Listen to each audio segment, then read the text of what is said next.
Hi everybody. So, bad news a couple of weeks ago, and that was that I have been diagnosed with gestational diabetes. Now, I had an inkling it was coming. I'd not felt well the whole pregnancy, and I was a little bit overweight when I fell pregnant, so my BMI was high, which went against me. And this is the first baby in my 30s, which also goes against me, so downside to being old, fat and pregnant, I am now on the strictest diet known to man. So I'm going to talk to you a little bit about it. Now, I came home from the consultation with a nice little goodie bag. And it's Scentsy purple, so silver lining and all. My nice little goodie bag. And in there is my new friend who goes everywhere with me and tests my blood sugar 7 times a day. We'll talk about that a little bit later. Also, my lovely little book and my score charts, so I can write down how I'm doing and what I'm eating. And lots of paperwork about what I can and can't eat, what I can and can't do, how to test, why to test, all that kind of stuff. So, I've done my first week. It didn't go too great actually, and I'm going to be really brutally honest in these videos to try and keep me motivated because it can be disheartening. I'll show you my levels. This is last week's levels. And I had thought, well, you know, 1.5 points over what they should be. That's not too bad. It is too bad. They have to be perfect.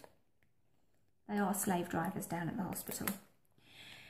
So I've got some tips and some pointers, and I've been sent off with another week. And then this is it. If this week my levels are not perfect, then medication will start next week. So we'll talk about that next week. But let's talk about blood. That lovely red gooey substance that most people hate.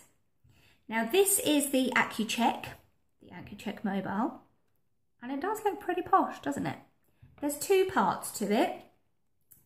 There is this testing kit with your display, and then there's this bit here that pricks your finger.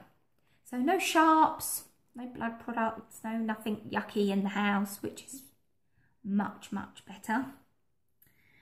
And what I'll do is the first part, which is the testing kit, has one of these nice cartridges in the back, and the cartridge, I'll open this one just to show you. The cartridge lasts a week for me because I'm testing 7 times a day, so obviously if you're not testing as often it'll last a bit longer. There's the cartridge, all nicely packed. It has 50 tests in it. Look how high tech that is. It's like a microchip thing, but huge, a giant chip. So that goes into the back here, and you literally push this up. I won't do it because I've got a new one in there. Push this up, the door opens and pop it in, really easy.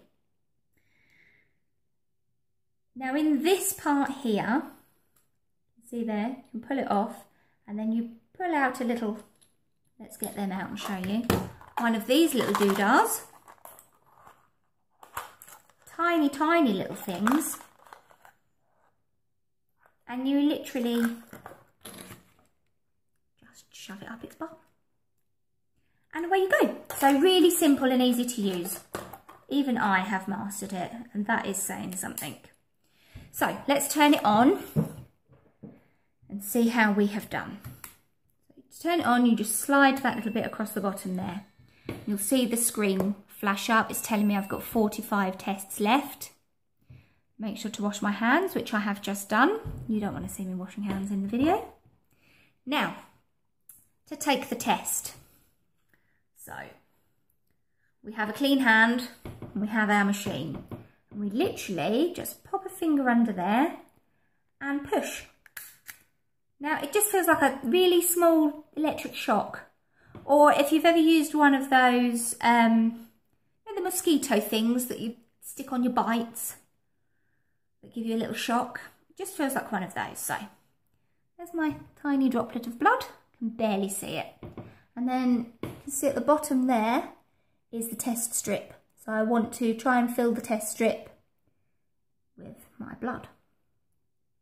Let's fill it up. And wait. And do its thing. Let's fingers crossed for a good reading. What have we got? 6.8. And that is a good reading. That is an hour after lunch.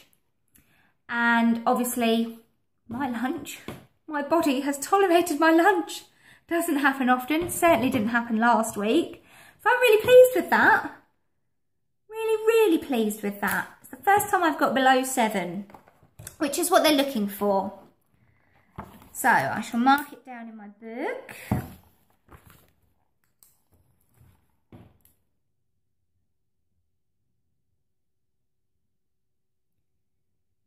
Okay, 6.8. Now, what did I do to achieve a 6.8 an hour after lunch? Well, what I ate was I ate a ham salad sandwich for lunch an hour ago.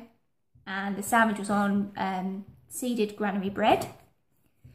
And instead of butter, I had light Philadelphia. And then my new best friend, my gallons and gallons of water that I am trying to drink. So I had that, and then I took the dog out for a 20-minute walk after lunch. And so far, so good, it's doing the trick. So let's all hope for a good week this week. I will be recording my highs and lows. Last week there were quite a few lows. It's very disheartening getting a high figure for a potato. You know, a potato you didn't even really want. Looking at it thinking, I mean, 10 point whatever, I could have had a crunchy for that. But I found an awesome support group as well on Facebook, so you can get in touch with me if you would like the link to that. And that's been a massive help, and it's been, well, the results speak for themselves. So don't forget to subscribe to the channel, and I'll be posting updates as and when they happen. And we can all help look after each other and have happy, healthy, tiny babies, hopefully. See you all soon.